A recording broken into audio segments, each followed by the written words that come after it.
नमस्कार। मैं आज आयुर्वेदा ऑनलाइन पे आप लोगों का सबका स्वागत करता हूं। मैं डॉक्टर हरीश कपूर हूं। मैं IMR Ayurvedic college and hospital में डायरेक्टर की पोस्ट पे इस समय पदासीन हूं और मैं बनारस हिंदू यूनिवर्सिटी से पोस्ट ग्रेजुएट हूं। मेरा आज का टॉपिक पंचकर्मा के ऊपर रहेगा।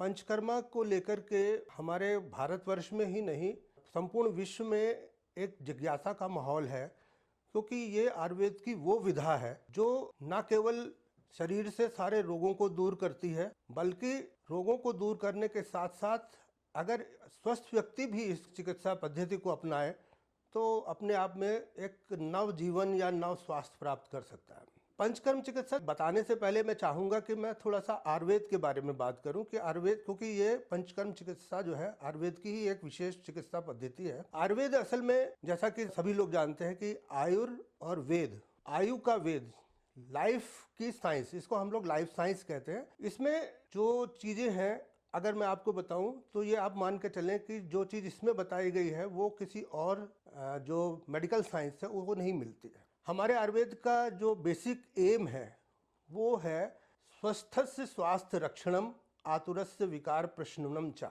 मतलब हमारे यहाँ पहले चैप्टर से ही जो आयुर्वेद का उद्देश्य बताया गया वो ये नहीं कहा गया कि रोगी की चिकित्सा करना है।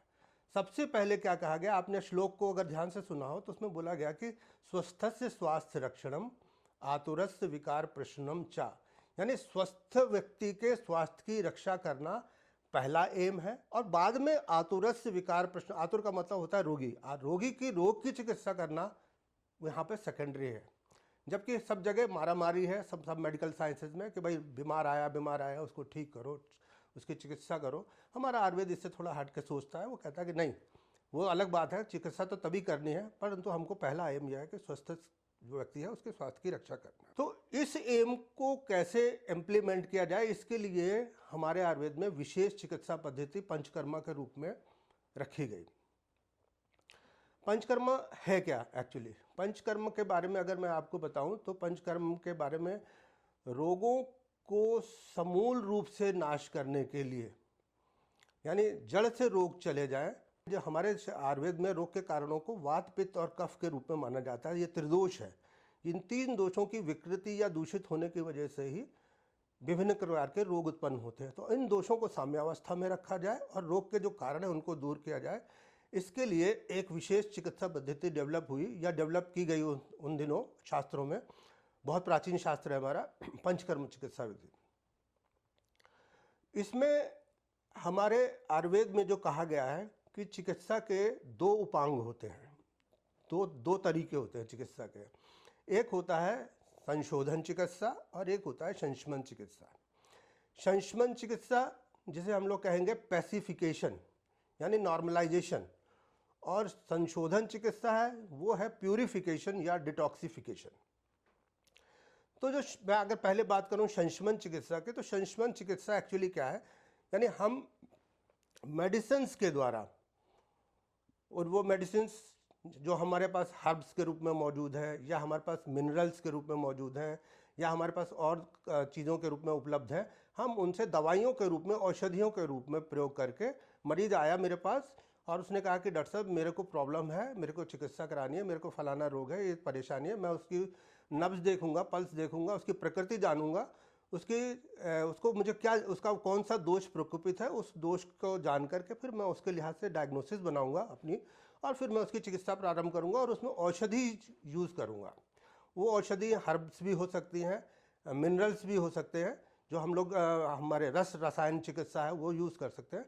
तो हम उसके द्वारा जो वात प्रकोपक, पित्त प्रकोपक या कफ प्रकोपक का कारण है या जो भी और कारण है उसको हम दूर करते हैं और रोगी का रोग ठीक हो जाता है। दिस इज संशमन चिकित्सा। We are not using any procedure, we are not doing any procedure here. खाली मरीज आया, औषधि दी और उसका रोग शांत कर दिया।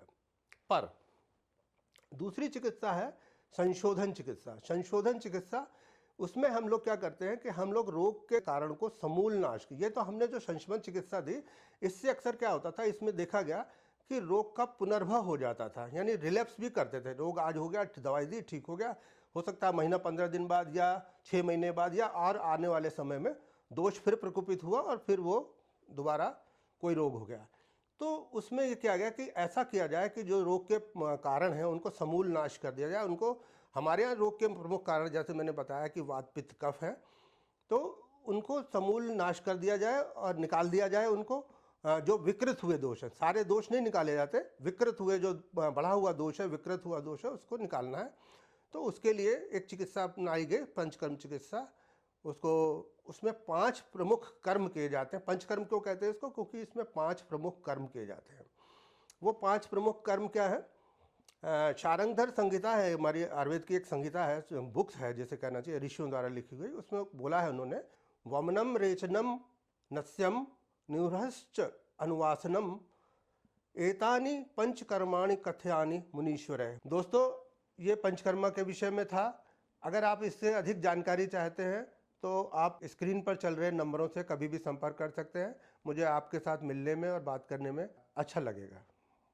अगर आपने हमारे चैनल को सब्सक्राइब नहीं किया है तो अभी सब्सक्राइब करें और बेल आइकन को दबाना ना भूलें।